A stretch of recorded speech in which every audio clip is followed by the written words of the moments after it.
Te voy a contar la historia de una mujer que se atrevió a hacer algo que en su época parecía casi un delito: pensar por sí misma.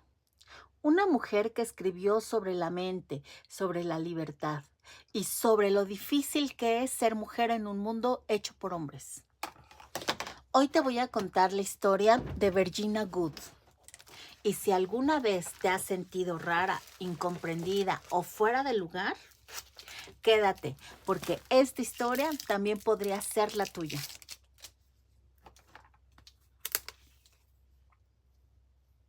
Virginia Woolf nació en Londres en 1882, pero no nació en cualquier casa.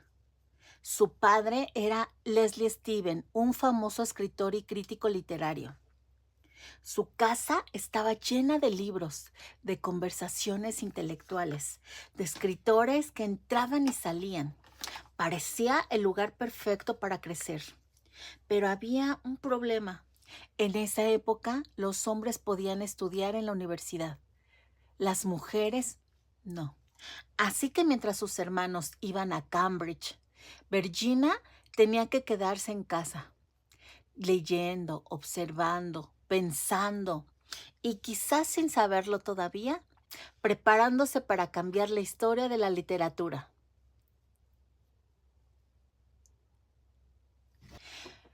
Pero la vida de Virginia no fue fácil. Cuando era niña vivió experiencias que la marcaron profundamente.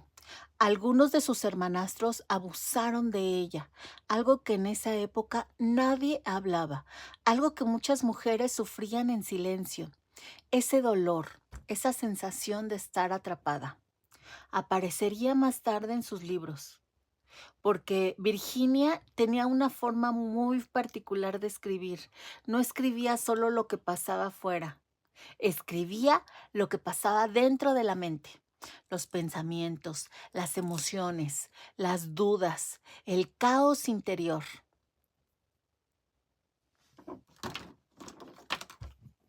Cuando Virginia tenía 13 años, su madre murió. Ese fue el primer gran golpe.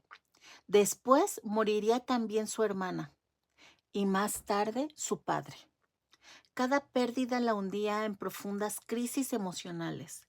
Hoy probablemente diríamos que Virginia luchaba con depresión severa. En aquella época nadie entendía lo que le pasaba. Le decían que estaba nerviosa, que estaba histérica.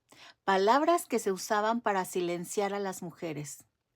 Pero incluso en medio de sus crisis, Virginia escribía como si su vida dependiera de ello, porque en cierto sentido sí dependía.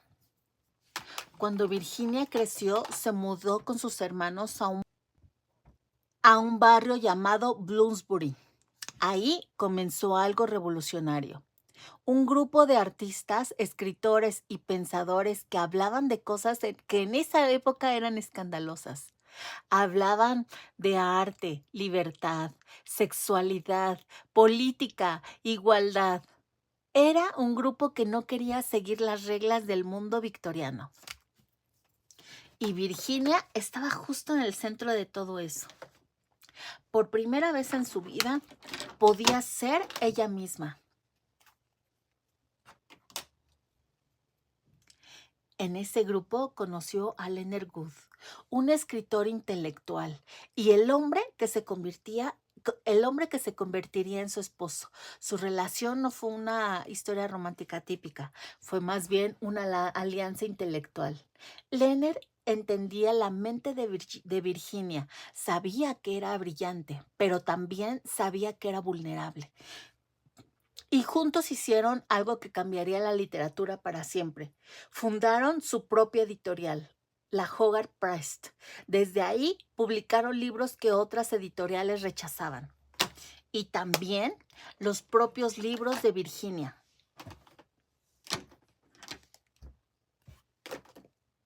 Virginia Woolf no escribía novelas normales. Ella inventó una forma distinta de contar historias. Se llama corriente de conciencia.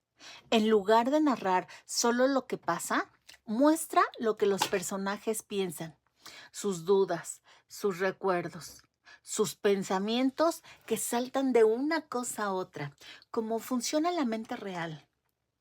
Libros como Mrs. Dalloway, Alfaro, Orlando, no solo contaban historias, exploraban la mente humana. Uno de sus textos más famosos no fue una novela, fue un ensayo, una habitación propia. Ahí Virginia dijo algo que todavía se repite en el mundo. Una mujer necesita dinero y una habitación propia si quiere escribir ficción. Lo que estaba diciendo era simple, pero muy revolucionario. Las mujeres no fracasan porque no tengan talento, fracasan porque no tienen espacio, tiempo ni libertad. Porque siempre están cuidando a otros, porque siempre están resolviendo problemas, porque el mundo espera que se sacrifiquen. Virginia lo vio claramente y lo dijo.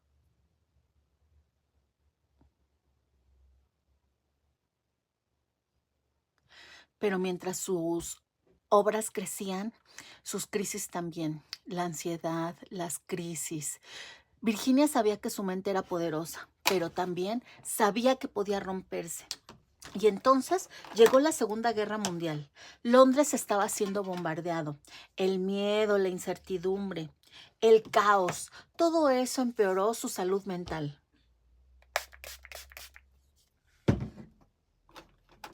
En 1941, Virginia tomó una decisión.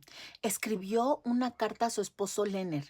En esa carta decía que su mente se estaba rompiendo otra vez, que no quería volver a pasar por ese sufrimiento y que él había sido la persona más importante de su vida.